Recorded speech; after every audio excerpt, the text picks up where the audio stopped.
Local Mortgage is a proud supporter of Camilla Proctor and her Camilla the MOMZILLA podcast. Local Mortgage is a family-owned mortgage company in Memphis, Tennessee. Our family knows how important a home can be to your family.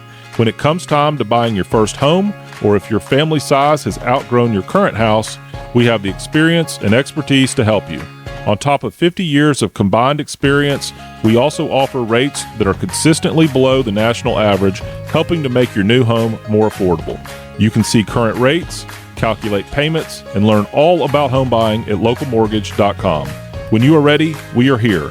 Local Mortgage is an equal opportunity lender licensed in Tennessee, Mississippi, Georgia, Florida, and Colorado. NMLS number 1855068.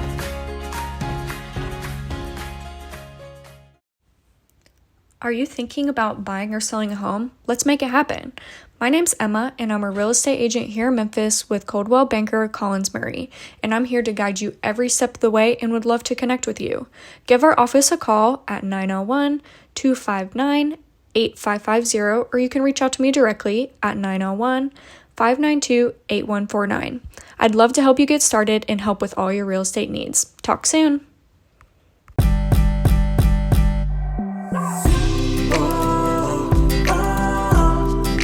This one's for the mothers. You gotta love the mothers. And you gotta hug the ones who bring us joy and love. It's Camilla with the MOMZILLA, it's her day. I said now this one's for the mothers. You gotta love the mothers.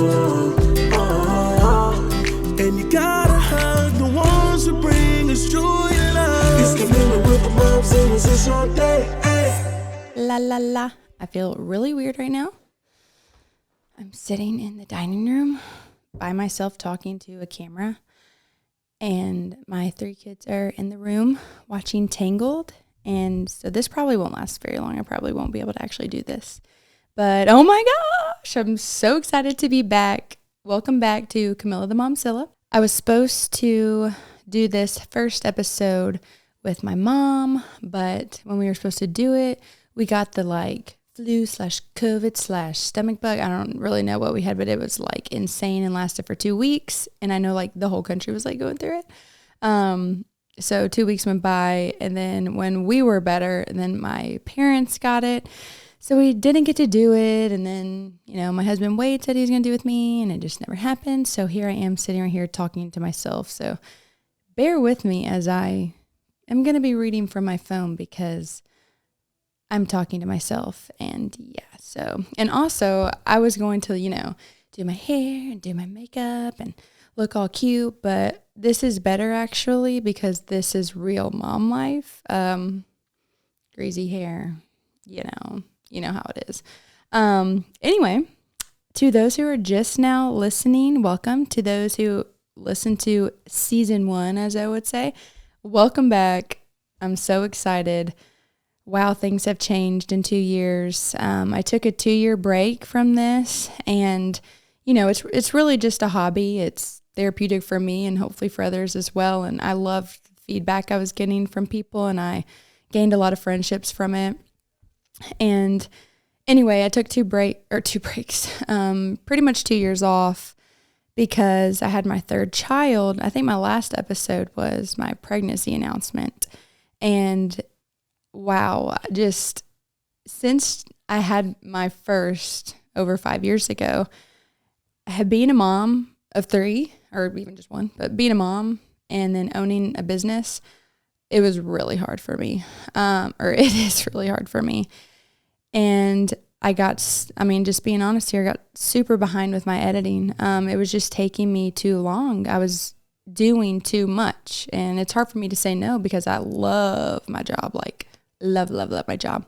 And so these past 2 years of taking a break with this podcast, I have slowed down with working. I have not stopped, and I still have a to-do list, but I had to get caught up for my mental health. And, I'm taking care of my kids, of course, but, I have all these clients who, want to watch their videos. They want to see their pictures. And when they have to wait, to the maximum amount of time, then, I get like that totally sucks. So thank you to all my clients who stood by me, were patient with me and understanding, even the ones who don't have kids, because it is hard to put yourself in a mom's shoes when you don't have kids, because you really don't know. You might like have a big sister or brother who has kids, so you might have an idea or a best friend, but when you have kids, you really get it. So thank you to everyone who was extremely patient with me, and thank you to everyone who still books me. I'm ready to go. My third, he's going to be 2 in May, and he is going to start school in August, and kills me because I don't want him to grow up and like I'm still breastfeeding him, so we're very attached. We're like magnets. He'll probably be in here in a minute, but I'm gonna have literally time to work. I'm ready to start booking. I'm ready to, I might not do 45 weddings a year, like I was, but I'm ready to start booking and I'm ready to start killing it, and getting Camilla weddings back to where it was, because it was definitely hard for me to slow down, but it was a necessity for my mental health, my physical health, for everything. But yes, so let me get my phone out. To those who are new to this, I'm a mom of 3 beautiful children, a wife to a plumber with some musical talent, you could say, a wedding and birth videographer, a family photographer, a mom who has struggled with postpartum depression and anxiety. I started this podcast with the intention of bringing all moms together, sharing our stories, because we all have them. And I really want to help moms not feel alone, because I have totally felt alone, especially in my postpartum journey. And yes, that's Levi barking. My best buddy in the entire world, Hanky buddy. Most of you all, or not most of y'all, what am I talking about? Everybody who is in my life knows who Hanky Buddy is. He was my best friend in the entire world. He's my dog that I got in college. He's literally my soulmate. He passed away on Easter last year, and wow, like I still don't know if I've let myself get to the point of really accepting it, I guess. I don't know. A lot's going on, so it just absolutely kills me. But my hubby decided to bring home a puppy that looks just like Hank, but is a psychopath. So I have a psychopath puppy. He's underneath the table right now. His name's Levi, and you may hear about him. But anyway, what I was saying was, over the last 5 years of motherhood, I have embarked on a journey of transparency, vulnerability, optimizing mental and physical health, and setting up myself and my children for a healthy, successful future. I am also a Christian who is completely thankful for my Lord and Savior, and striving to be more comfortable with talking about my faith to others, but I'm nowhere near perfect. Just yearning to be the best person that I can be, the best mom I can be, the best wife, friend, daughter. Okay, what was I saying?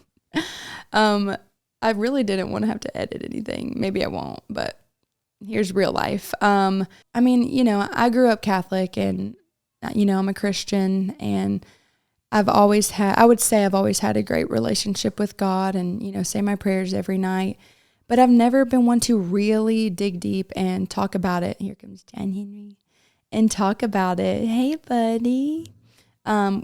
With my friends, maybe a little bit, but not really. More like, I'm praying for you, and it's, you want to come up here? Come here. Oh, my buddy. Say hello. Can you say hello? Say hello. Hello. Oh, say I love you. Yeah. Say, Yes. you like my headphones? You want some? Can you hear me, Johnny? Hello. Say hello. Hello. Oh, do you hear yourself? Do you hear mommy? Don't click that. Well, this is Johnny, and he's going to sit right here for me. I might have to take a break. But anyway, what I was saying was, I've hit rock bottom in the past 2 years, and you'll hear about it in my episodes. And, everybody goes through a lot of stuff, and everybody's hard is their hard. But I'm really thankful that I really have turned to God, and really just excited to educate myself about Jesus and learn more about the Bible and just really get into it. And here comes the other ones. Oh, Lord, y'all. I knew this wasn't going to happen. Like, quick or anything, but that's fine. Patience, breathe. I am on this, I'm on like a whole journey, like a health journey, healing journey, my faith journey, a whole thing. And so anyway, I would be honored to have you come on this journey. I've said journey like 500 times, but journey of motherhood with me as I learn new things from every guest appearance, have conversations that you may or may not normally have with someone, and learning the best ways to eliminate toxins in our everyday lives, whether in our home or what we put into our bodies. I know these topics can be intimidating, but we can do this together. We will take this day by day, step by step, one thing at a time. And if you are a mom or a future mom looking to do the same, then this podcast is for you. So welcome to Camilla the MOMZILLA. All right, so to start out this episode, I guess start where I left off. My last episode was my husband and I talking about us being pregnant with our third, which if you listen to the other episodes, you would know that we have 3 kids and every single kid was a surprise. We just could not figure out how babies were made. We just didn't understand. But I couldn't be happier about it. I would have like 20 more. But, they're a little bit expensive. And, we're going to take a break on it. Well, Wade wouldn't call it a break. He's done. But who knows? Who knows what will happen? So let's talk about it. So got pregnant with my third. Stop. John Henry, stop. Okay, I'm back. Everybody needed a Cliff Bar. I'm out of breath. Okay. So, got pregnant with little John Henry. Didn't know the gender, though. Was going to wait because he was our third, and we had already had a boy and a girl. So, thought it'd be fun. Why not?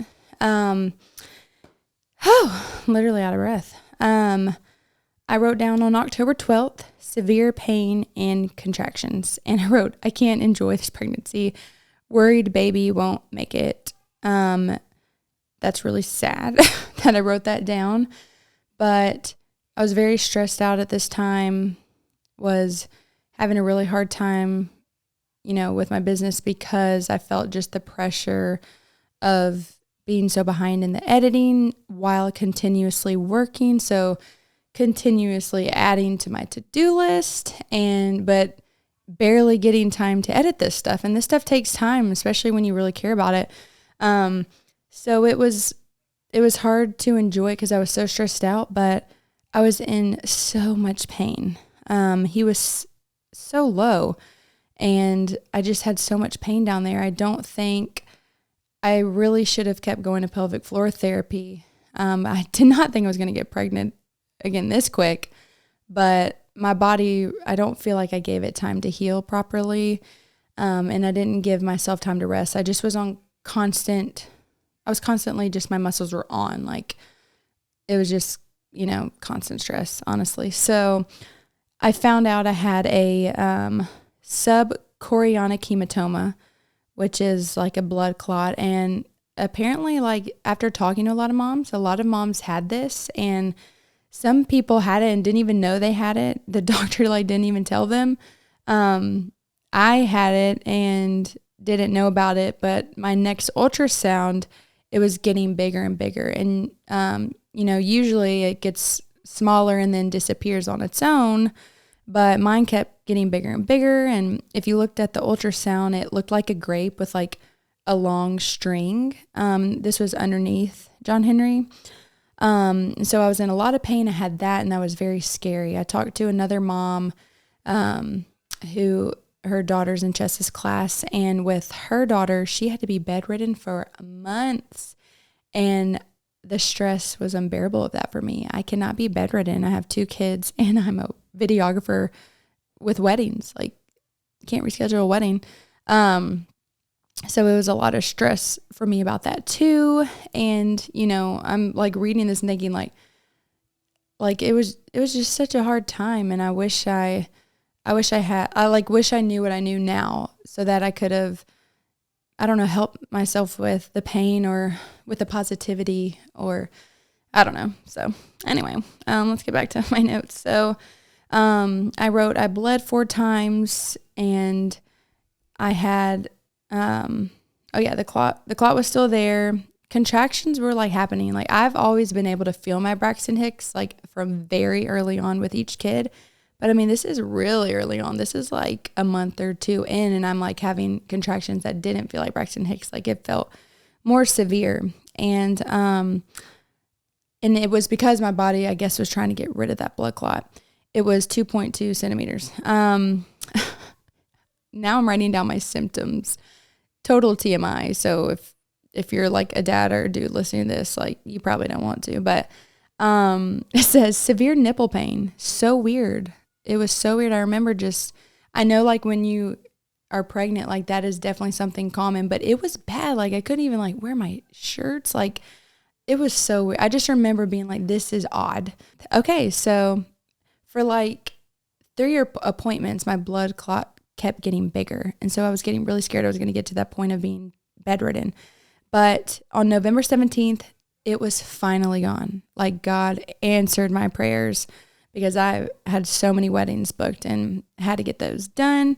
So like I said, my mental health at this point, not good at all. And I had tried, I think I tried sertraline after Chessa was born. And now I don't think it was from that, but I had a weird experience like a couple days into it. I like lost my vision. Like I literally lost my vision and had to go to the eye doctor like a couple hours later because it was so scary. And, you know, of course my doctor's like, well, let's just stop taking this. I don't remember if it was sertraline or not, but it was one of those. And the doctor told me like everything's fine. Just stop taking that medicine. He didn't tell me what it was, but everything's fine now. But now I truly think that I was like having a panic attack and you know, I don't know if you've ever had a panic attack. I've only had maybe 2 now, but one that I know of that was like a legit one where I like couldn't move. It's incredibly scary. But like I was saying, I didn't take it seriously for people when they said, you know, they had panic attacks or anxiety attacks, because I guess just the way I was raised or what we learned, it's like, you know, life is hard, suck it up, like get through it. No, like it is so real and it is scary. And I feel like postpartum anxiety and postpartum depression, like it is way too common. And there are a lot of things that I'll talk about in these episodes that we can do to prevent it, but to help you get through it. And I think that when you have depression and anxiety, I don't think it's going to go away like that. At least for me, it hasn't. There hasn't been something that's like, oh, it's gone. I'm still going through it. I mean, I'm going through it every day. And some days are great days, some days are bad days. But I'm very aware of it. And I know things that trigger me. And I know things that help. But at this time, in October of 2022, when I was pregnant with John Henry, I didn't really know these things. So I decided to start sertraline, and I wrote, at this point, I was mentally not okay, and I wrote, Gary Michael was 3rd baby and is stillborn. And what I'm talking about there is, man, like anxiety's nuts, y'all. I just was thinking the worst about everything. Intrusive thoughts, like, wow, like really bad. Gary Michael is my mom's 3rd baby that she delivered. So it's me and then my little brother and then Gary Michael, but he was a stillborn, and it's just heartbreaking. So for some reason I was attaching my 3rd baby, John Henry, stop. For some reason I was attaching my 3rd baby with him, and I was very scared. I know why I was extremely worried about it, because I had a best friend who experienced this, and you know, I got a call thinking that it was going to be a happy call, and it wasn't. And it was so hard. And seeing your friends, someone you're so close to, struggle with this, with losing their child, you just feel hopeless. And it's just not, it's not about me at all. But I attached my baby to that because I was so scared. And the blood clot really scared me. And the pain really scared me. I kind of like, I didn't have faith that like he was going to make it through because of my pain and like the stress. And then I was mad at myself for having anxiety and being stressed. I mean, it is just like blah, like way too much, right? So anyway, on December 20th, Raylan, I remember this. He jumped, like we were on the bed and he jumped on my stomach, like full body weight. It was super scary for me. So went in for an ultrasound and the baby was completely fine. January 9th, I had to go in because the contractions were so bad. I wrote very stressed. Lord, like reading through this, I'm like getting stressed about it. No, I'm just kidding. Let's take a sip of water. So January 13th, my mom's birthday, shout out mom, happy birthday. Started pelvic floor therapy. So important. Oh, I recommend it to everyone. I have an episode about pelvic floor therapy coming out with a pelvic floor therapist and fellow mom, and it's a good one. She gives great advice. I recommend it to everyone before pregnancy, during pregnancy, after. I wish it was a requirement because it can set you up for success with delivery, with postpartum, with just everything. It could help with back pain. You can think you have sciatic pain, but it's not. It's your glute muscle. I mean, you'll hear it on the episode, but go to pelvic floor therapy. She helped me a lot. I went many times. I think I went like twice a week or something. And then on February 20th, I just started having the weirdest symptoms. My eyes were severely dry. I was itching all over my entire body. I had a rash like inside my nose, in my ears, my stomach. The worst was my hands and fingers. And there's this condition called I don't know if I'm saying this right, but cholestasis. I don't know if I'm saying that correctly, but it slows or stops the normal flow of bile in the gallbladder and it causes severe itching. I mean, there are a million different things that can happen in pregnancy, and I felt like I was getting the weirdest ones. It was so weird. And she tested me. My doctor tested me 3 times for it because I definitely had the symptoms, and it came back negative every single time. Daddy's home from work. But it was, which is so weird, but I don't know what else it was. Had to go in end of February, almost to stop labor because of these contractions. I just was doing too much. It's hard to stop when you have kids. You want to keep your house going. I mean, you're the mom. Like, you got to keep everyone going. And it's hard when you're pregnant and you have to stop because, like, some people don't have help. And it makes it harder on you. But anyway, it says February 23rd, had my first real panic attack, then had major contractions. My pelvic floor therapist got me in that day, and I iced my belly. Woo! It's just crazy. I started having dizzy spells. My eyes, I said earlier, were so dry, they started becoming bloodshot. It was so weird. And, you say, hello? Hey, Daddy. Just sitting in here talking to myself. They're being good and watching Tangled, so don't ruin it. Is it still recording? Oh, thanks. Great, another bill. Dare I go into the health insurance topic? No. All right, March 8th, baby is incredibly low.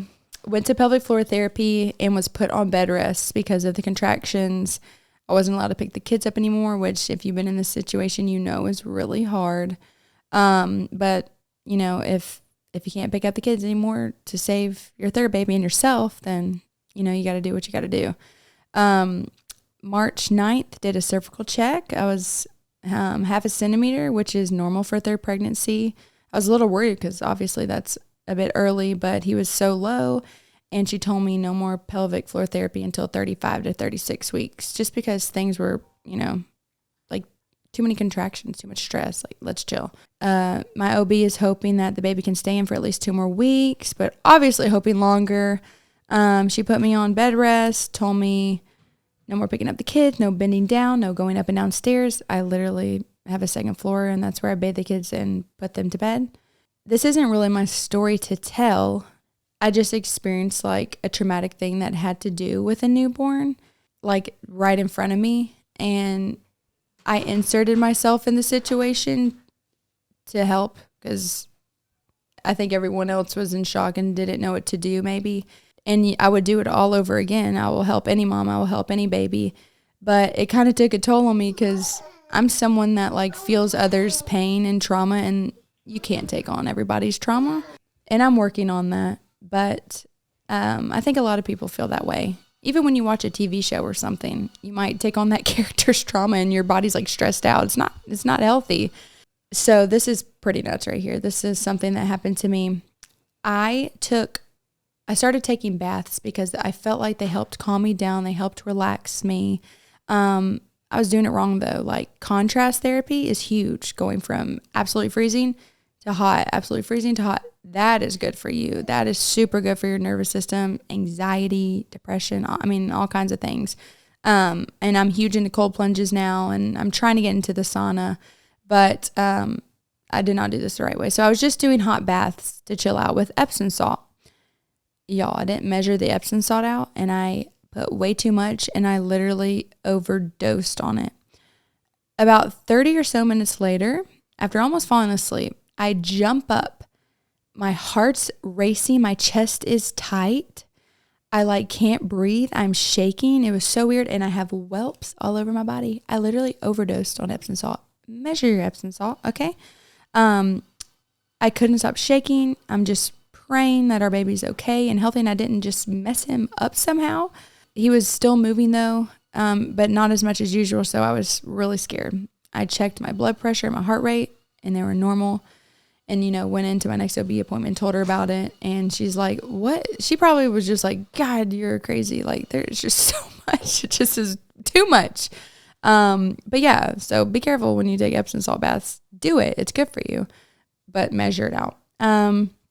So March 26th, he weighed 5 pounds, 6 ounces. They're saying 96th percentile. They're literally saying like at 40 weeks, he's going to be like 12 pounds. That's terrifying.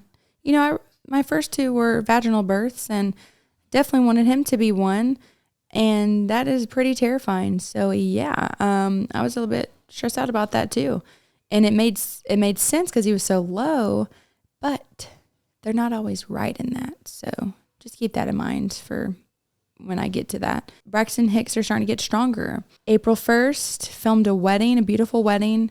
Had a second shooter with me. Thank goodness, but it was rough on my body. I was in so much pain, but when I'm shooting a wedding, like I'm giving it my all. Like I shot a wedding 7 days after I gave birth and I was wearing diapers and bleeding and pumping. Don't do that, people. But I give my all to my clients. And so this day I gave my all and got home and just was in so much pain and just started bawling, crying because it was just too much for my body. It says April 5th, the itching from that cholestasis, or however you say it, was becoming unbearable.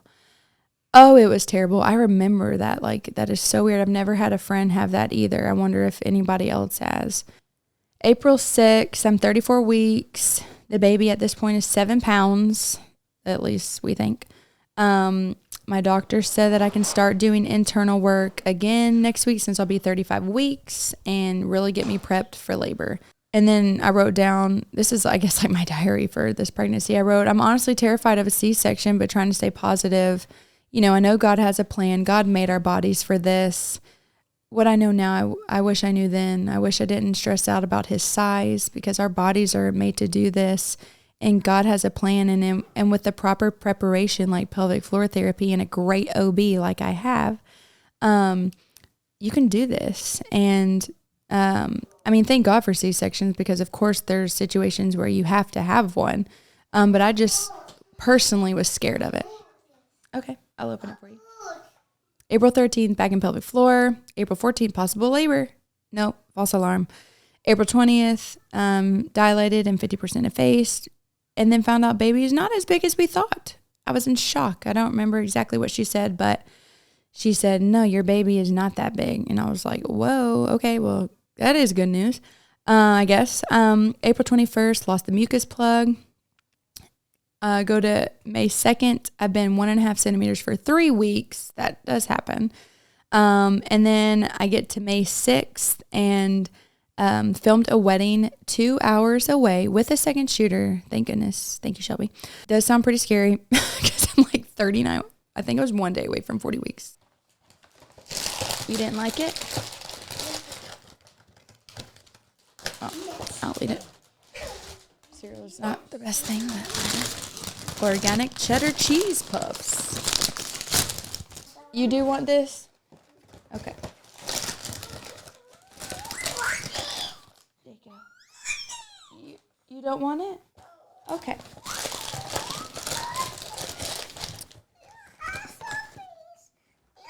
You do want some?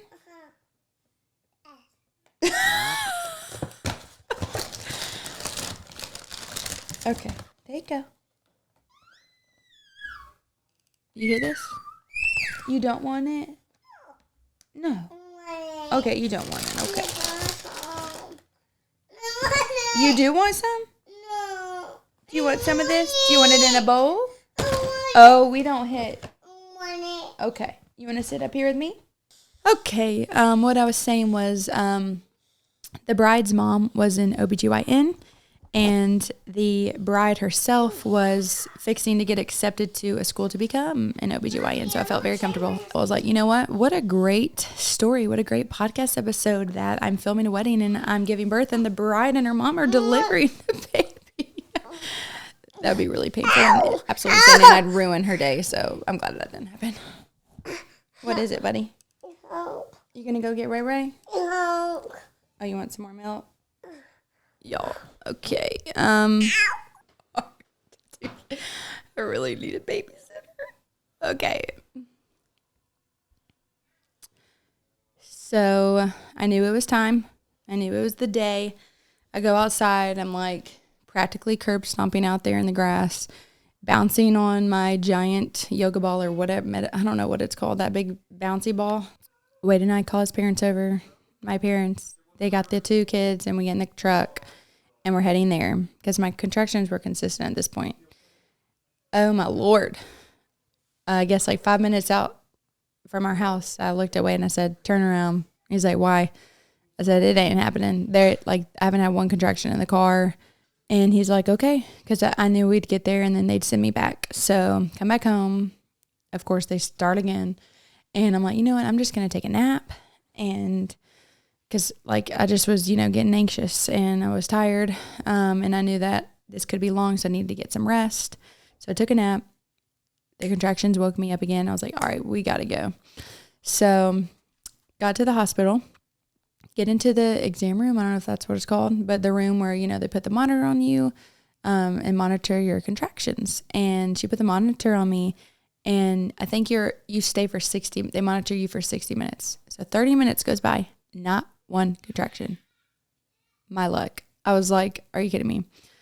So I said a prayer. I remember this like it was yesterday. I said a prayer to my people in heaven and of course to, Jesus, but I really was picturing my people in heaven, my grandmother, and my grandfather, or both grandmothers, but, and my friend John, who passed away. He was a dear friend of mine who passed away to a terrible cancer during COVID, and I didn't get to say goodbye, and that's just the whole thing, and I think about him all the time. But I remember just being like, please help me. Please get this going so I don't have to go back home and do this again tonight, or, have a home birth, which there's nothing wrong with that. I just personally did not want to do that. So I'm telling you, 1 second after praying that, it felt like people, I could feel like my people surrounded me, and I don't know if Jesus laid his hands on me and touched me, but all of a sudden the baby drops and the contraction, and it's painful, and the contractions are like nonstop, and the nurse comes in and she's like, wow, I was about to send you home. And it was happening. I think I was like 6 or 7 centimeters. I mean, and when she checked me first, I literally was like 2.5, 3 maybe. So it was wild. And, but when he dropped, I found out later in pelvic floor therapy, because my pelvic floor therapist could feel some scar tissue towards the back of my pelvis, that when he dropped, he had dropped so quickly and he tore me inside.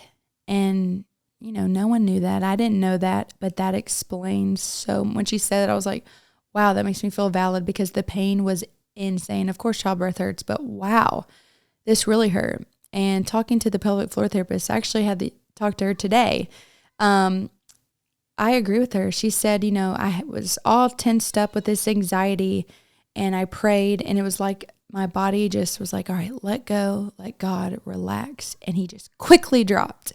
And so, and that's why I tore then, not on the outside, on the inside.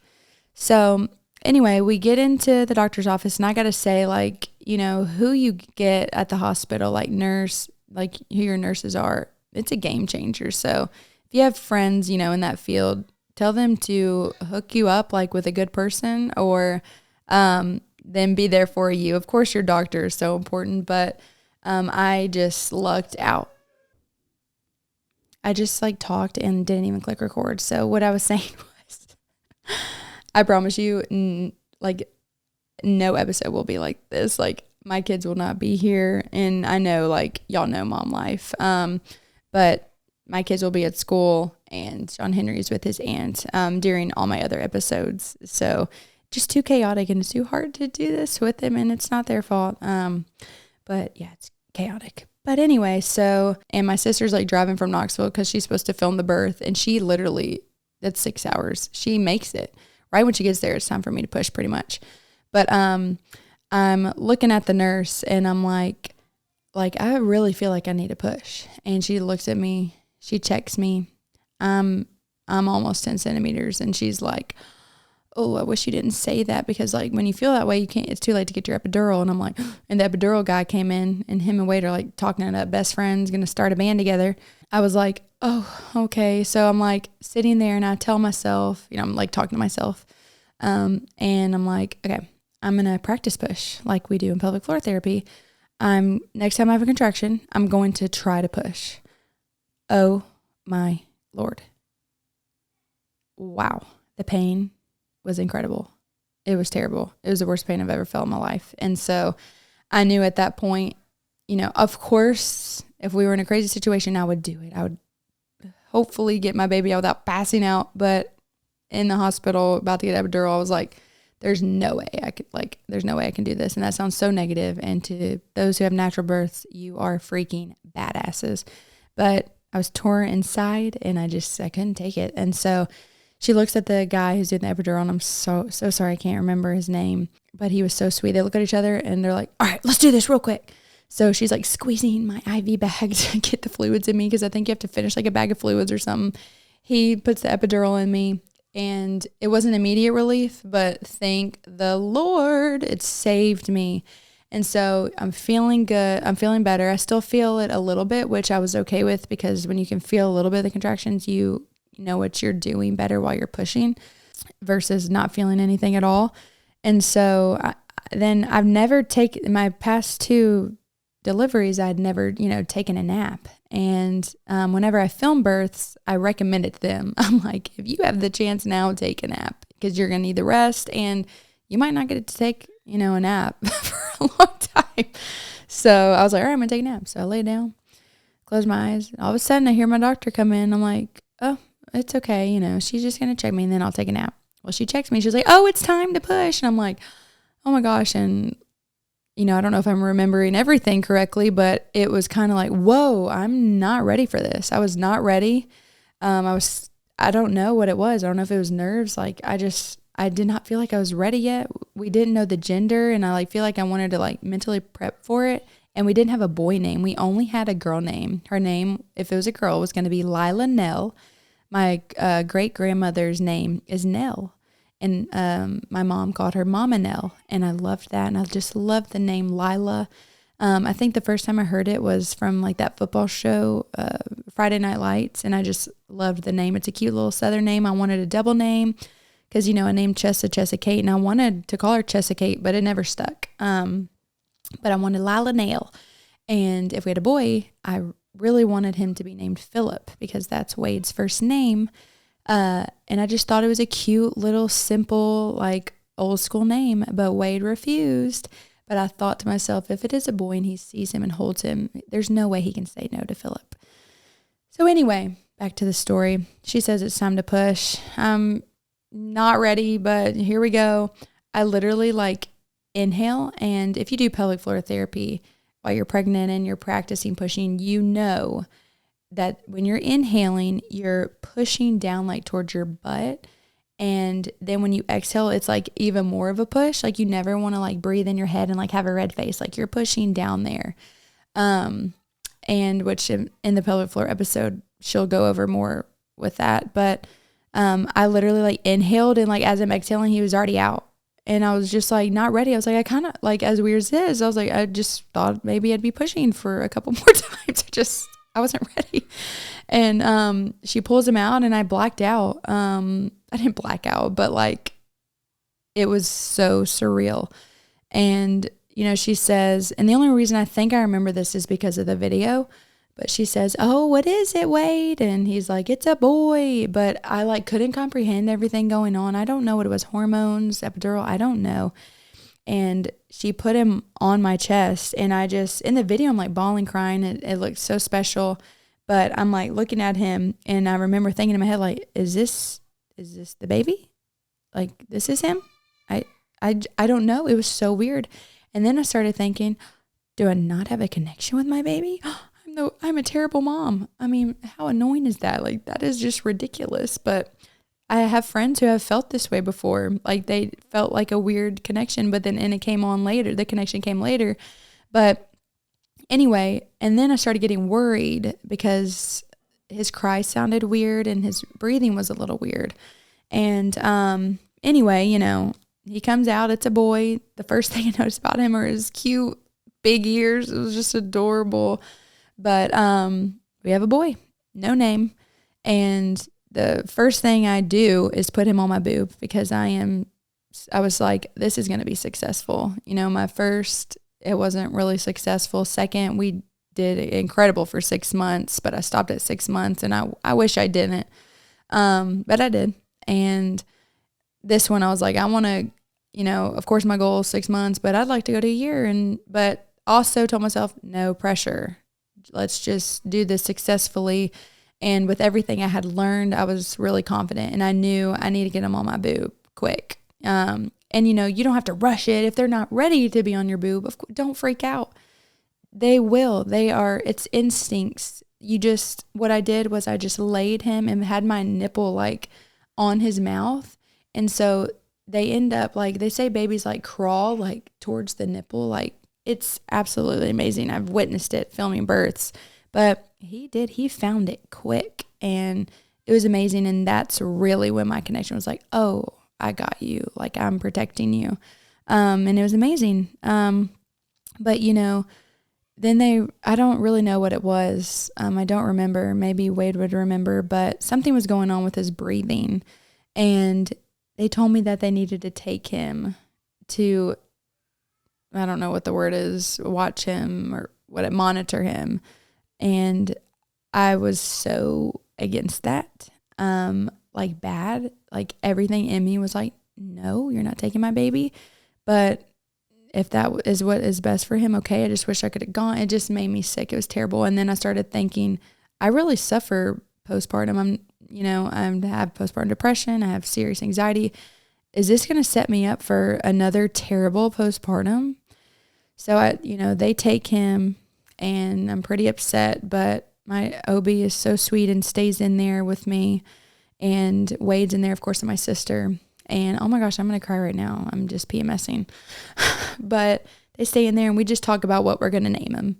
And and they're just trying to keep me happy and keep my mind off it. But of course I'm sitting there like, I just had a baby and like he's not in my arms. I felt so wrong. And then I started thinking about my friend who lost her baby, and it's just so sad. So, I understood that that's what they needed to do, and that was the best thing for him. So I'm glad that, of course I could have said no, but I'm so glad I didn't, of course. They ended up, well, I guess let me talk about the name. So we had talked about John Luke before, and but it just didn't feel right. I liked it, but it just didn't feel right for him. And I really wanted Philip, and Wade still said no, y'all. He still said no. And so him and my doctor were talking. I seriously think Alicia named him. I can't remember. I'll ask Wade and Francesca, my sister, but someone said John Henry, and it just sounded so cute. And at this point I was like, we just need to name him. I think it had been 2 hours since he's been born and he didn't have a name, which is fine. But, it clicked, and we just decided then, all right, it's John Henry. And man, he is a John Henry. So cute. So ended up getting him back. They say his breathing's okay. And he had like a caved in, like kind of like it looked like a hole. Like, I don't know how to explain it. It was caved in like where his chest is, like at the sternum. And, that's something that they've seen. It's called something. And usually kids grow out of it, but some have to have surgery. Thank goodness John Henry did grow out of that. And it didn't affect, like he grew out of it really quick. But I have videos of him when he was like a newborn and a couple months old where it was kind of scary looking. But anyway, we had a great experience. I will say our first night with him there, something happened at the hospital. There was a shooting at the hospital. That's insane. So all these police are around. My parents like are trying to come and meet their grandson. And there was a shooting at the hospital, only in Memphis. But anyway, so that added on to the anxiety. But we were in our happy spot. We got to have just us three for a little bit and enjoy him and get breastfeeding going. And he did so well. It was just wonderful. I just could not adore that little angel anymore.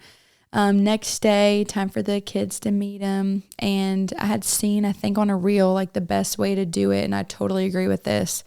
We kept, especially because Raylan was very attached to me and he was so little. And he's a very emotional kid. We had John Henry like in the basket, or the bed or whatever you call it. And so when they came in, I could just take them and love on him and hold them and let them look at him. And so they come in and they're so cute. There's a video of it, y'all. It's on my Instagram. But it was, it just melted my heart because I had filmed this so many times with others. And now I got to like really experience it because when I had Raylan, it was during COVID. So I didn't get to have that experience, but, it was adorable. They were mesmerized by him. Chessa was just kissing both of her brothers and loving them. And, Raylan there's pictures, I have adorable pictures that I took of him just looking at John Henry so intensely, and now they just have the best relationship, and it was so special. But yeah, I just wanted this first episode to be kind of a catch up of, what I went through with my pregnancy. It was so hard. It was really hard. But gosh, worth it. I'd do it again. I'm ready to have another one. Ridiculous. But, I would do it all over again. But yeah, and now here I am, a mom of 3. I have a 5-year-old, a 3-year-old, a 1-year-old, and I'm just surviving. My mental health is so much better than it was. I still struggle with it, but it's so much better. Everything in my life is better than it was. And some things are so simple. Like you can do things that are so simple to help you, like go be in the sun more, get that vitamin D, work out. That's something that I have to do. I have to be active because if I have anxiety or rage, like I have to get that out in that way. And then I feel like a different person. Figuring out life with 3 kids is definitely chaotic and wonderful at the same time. I couldn't love being a mom more, but I also get incredibly overwhelmed easily sometimes because balancing, the acts of running a business and keeping hundreds of clients happy and keeping 3 kids happy and healthy is a lot, as you may know. But I'm learning as I go, and sometimes if I feel overwhelmed, I go outside and I like look up at the sky, and it reminds me how small I am and how small whatever I'm anxious about is. And that life is just so wonderful. And even if I'm feeling so negative and anxious, that helps me. So I hope that can help you too. And I remember what I was saying, taking your shoes off, taking your socks off, putting your feet in the dirt, in the grass, grounding, huge. It does something on a cellular level with your body. And I'll talk about that in another episode. But in 2023, we had a really hard year full of sickness. My kids were constantly sick with ear infections, sinus infections, stomach bugs. We had COVID, the pink eye, you name it, we had it. It was honestly hell. I definitely got to the lowest that I've ever been. It was hard dealing with all of this, trying to figure out what was going on, trying to keep in touch with clients who, some don't understand, what's going on with me because they aren't moms. But I will say, like I said in the beginning, I'm so thankful for my supportive patient clients. That was a game changer for me, for sure. Because I guess I'm a perfectionist. I don't know. I guess I have OCD. I don't know. But anyway, I had a lot on my plate and it was hard. I hit rock bottom. I really did. And I had to put myself last for so long, and I felt like I was fading away. I'm so thankful where I am now, and it's because I pushed myself to get all of us healthy mentally and physically. And of course, we're not perfect, but I had to find the answers, even if they were scary or took too long or were expensive. That's a big one for us. Learn new natural things to do to heal your body without the use of antibiotics or medicine or whatever it may be. I've been learning a lot. I've been doing a lot, y'all. So I'm on this journey of healing and waking up to what we put in our bodies, and you all are welcome to come on this journey with me. It can be super overwhelming when you go into this whole health journey because it seems like there's so much. And it seems like we're set up for failure because the food we have, the food we eat, it's like you see a reel, this is bad, this is bad. It's like, what can we eat? So you just got to do the best you can. And if you do get overwhelmed, then just take a break and try again the next day. Yeah, it can be overwhelming and it can be a lot. I just recommend doing one thing at a time, and that's what I've done. And since I did that, a lot has changed at our house, a lot. Like what we put into our bodies, what we put on our bodies, a lot has changed and we're feeling pretty good. I feel like I'm getting some answers. Some people I have on and some topics I may talk about may be considered controversial. But if you ask me, they shouldn't be. They should be common sense and known to every parent, every person out there. We've got to get back to the basics. We've got to get back to what God gave us. We've got to bring God back into our lives. Medicine is wonderful and life-saving and a total necessity sometimes, but not every single time. And if we can heal our bodies naturally, I think we should. And we have to realize that corruption is real. As much as we don't want to believe it, there are important people out there who choose money and their financial wealth over us. So what I'm saying is read the ingredients. If you don't know how to read the ingredients, follow the Instagram account called Just the Ingredients. She's amazing. She has her own brand of things now and sells it at Whole Foods, I think, and other places, I think. Once I learned how to really do that and what things really meant, like when you see something that says enriched wheat flour, that's not good. Enriched is not good. Don't buy Johnson & Johnson. Don't use Dreft on your baby's clothes. Dreft is terrible. Don't use Tide. Tide is terrible. If you don't know what to use and, you say like, well, everything else is expensive, it isn't. Sometimes I just use baking soda and my clothes are clean as can be and smell great. I've started using Blue Land. I post a reel about it and it smells incredible and there's like no plastic. It's awesome. So we have to advocate for ourselves right now because we can't depend on our government and, the people who make these things because there is corruption. And what we're putting into our bodies is causing an epidemic, like in health, and an autoimmune disease crisis. Like seriously, I'm really passionate about this because so many of my friends don't feel good. So many of my friends are going through infertility. So many of my friends' kids, including my own, are dealing with things that they shouldn't have to deal with. And it costs even more money to have to deal with it than, I don't know. I could go on and on. So I'm just going to go back to what I wrote. Some examples that I talk about in these upcoming episodes are eczema, what we wash our clothes in, what we wash our dishes with, what we clean our house with, toothpaste, makeup, humidifiers, hyperbaric chambers, hydration, electrolytes, whole foods, not the store, whole foods that are whole, pelvic floor therapy, homesteading, swimming lessons, morning routine, circadian rhythm. And look, all of this can sound overwhelming, and I'm not going to overwhelm y'all or myself, because I do get overwhelmed with too much information in one episode, because when you do hear too much information at one time, your brain is like done and you like black out and you can't retain it. And that's not the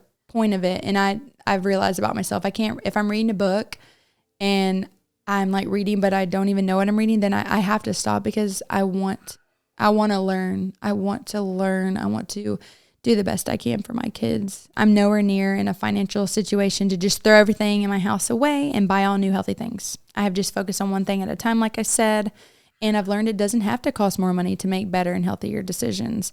Another topic I'll be talking about is vaccines. Yes, I said it. Oh my goodness, a very tough topic to talk about. It's hard to be willing to learn about it, but you'll see throughout these episodes, what me and is that Ray Ray's?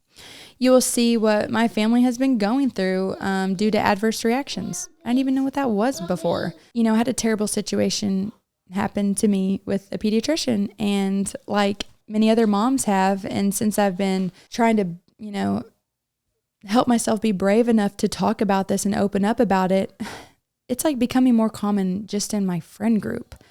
It's making me sick. I'm like so tired of this. It's crazy. Why are we so scared to talk about this? I'm not going to be scared to talk about it anymore. I'm not saying anything. I'm not putting a label on myself. I'm not saying one way's bad, one way's good. I'm just so curious to talk about this and learn these adverse reactions, read the inserts. I didn't know what that was until I don't even know. I just want to talk about it. I just want to be the best mom I can be and do the best for my kids. And I believe not knowing these things and not given this information, like I didn't know this information was out there. I didn't know this was even important. And it's so sad. And I believe that needs to totally change. For me, I was so scared to talk about it, or not even to talk about it, but to like actually look into it and learn about it because of the guilt I may feel. But I got through that part, and I'm proud of myself for getting through that part. And I just turned to God and prayed about it. And I feel so strong. Like I feel so strong as a mom, and I'm advocating for my kids. And I encourage you to be open to hearing, what we say in these episodes. It's not going to be every episode. And it's totally okay to disagree. All I'm doing is, telling you my experience. And, some people in the episodes might be telling you their experience. And, I have some professionals and researchers coming on and talking about it. It's a little nerve-wracking, but I'm ready for it. I want to know what's best for my kids. And every kid's different. I don't know if y'all know who I'm talking about, but I have Alexandria from Just the Inserts on Instagram on my podcast. I'm so thankful she even responded to me. It was an incredible conversation. I learned a lot, and it made me feel so validated. It was hard and uncomfortable for me to schedule that, but it went incredible, and I'm proud of myself. I said earlier I was afraid of the guilt I would have since my oldest two are fully vaccinated as of now, but I turned to God and prayed and was reminded that I'm doing this for my kids. I'm overcoming my fears, and that is kind of sad. I shouldn't be scared of learning things, of learning what's going in my kid's body. I think that's just absolutely ridiculous. It's just transparency. It shouldn't be scary. No judgment from me here at all. I am nowhere near perfect. I'm not an expert in anything. I'm just a mom of 3 surviving and trying to live the best, healthiest, happiest life and set my kids up for success, break those generational curses or whatever you call it, and just give them the best life and the best setup for success. You know, I'm not going to be perfect. I know that. But I want them to not have as hard of a journey as a parent as I've had. And I'm not saying that like this is terrible. Being a parent is terrible. Absolutely not. It just is hard. And I think it's really hard for us because, gosh, we love our kids so much. Like I said, no judgment for me on anything. Each one of us are doing the best we can, and our goal is to be the best mom we can. So being open to talking about this kind of stuff is a big deal, and I'm proud of everyone for doing it. I have a lot of moms that are willing to come on here and be vulnerable and share their stories that could be happy and sad. It could be about their births, postpartum, parenting advice, many other things, even child loss. And some episodes like that obviously are going to require some tissues because it is sad. And I don't want you to take on their trauma if you listen to that. I just want you to hear them because they're sharing their story, and that is so vulnerable and incredible. And I don't want you to take on their trauma or be scared. Just listen to their story. Just listen to them because they've experienced such loss, yet they are so hopeful and have completely turned to God and are ready for the next step in their life. And that is amazing because that is hard. Those kind of things are hard to come out of. So I'm very proud of the people who've come on and talked about it, and proud of my friends who haven't come on and talked about it. Y'all are kicking ass. Some episodes may be super silly and goofy, like I'm a total goofball. Like my first episode with my best friend Brittany, like we literally talked about like that, dreaded first postpartum poop. Y'all, gross TMI, but it was hilarious. Like y'all know what I'm talking about. Yeah, I can't believe I just said that, but I'm just a mom here wanting to be the best version of myself for my kids. I know you feel the same. Thank you for listening. If you've listened this far into this episode, I'm so excited to have all the other episodes come out. They are so good. If you want to join me, if you have a story, everyone has a story, but if you have a story you want to share and are willing enough to be vulnerable, or you just want to come on and talk, like hit me up. Like I'm so open to it. I'm so open to these conversations. I just know that if I can make, or my guests can make a difference in just one person's life, like then this was all worth it. So thank you to everyone coming on. And if you do want to come on, seriously, like hit me up because we can learn a lot. Like right now I'm in my learning stage. Like I'm ready to learn. I want to be the best mom I can. And I know y'all do too. Anyway, I'm in survival mode. Wade's probably like, all right, let's go. It's dinner time. Thank you for listening, and welcome to season 2 of Camilla the MOMZILLA. Buckle up. Let's go. I said, now this one's for the mothers. You gotta love the mothers.